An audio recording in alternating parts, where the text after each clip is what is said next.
Wes kept nailing in the plywood to the door frames and windows, and that was after he put on the blue gloves and filled up 3 buckets full of worms. After he emptied the sink, he used rubber cement to seal in the drain pipes, and that was throughout the house.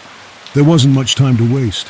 According to the man, he'd heard on shortwave radio from a whistleblower scientist in Britain that the invasion was spawned by some strong and distinct solar flare storm.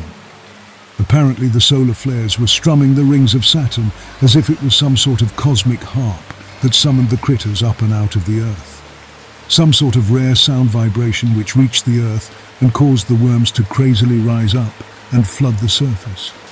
The shortwave said another enormous blast of solar flare struck the rings, and that within minutes the sound vibration would strike the surface, and that it would be 100 times greater than any others received on Earth. That meant all hell was about to break loose, and quite literally from the gates of Hades itself, from whatever the hell lurked down below. All of those remaining red worms spawning and churning down there right this second. The man sprayed the buckets with gasoline and then lit them on fire just outside the attic window where those creeping crawlers couldn't yet reach the window frame, at least not yet, because the worms were rising higher and higher in the fields, yard and streets, and there was still enough room before they reached the base of the kitchen window. Heck, you couldn't see a darn thing from the attic window, not a trace of any pavement, streets, sidewalks or natural ground. Wes finished, and then helped the man shake Valerie awake.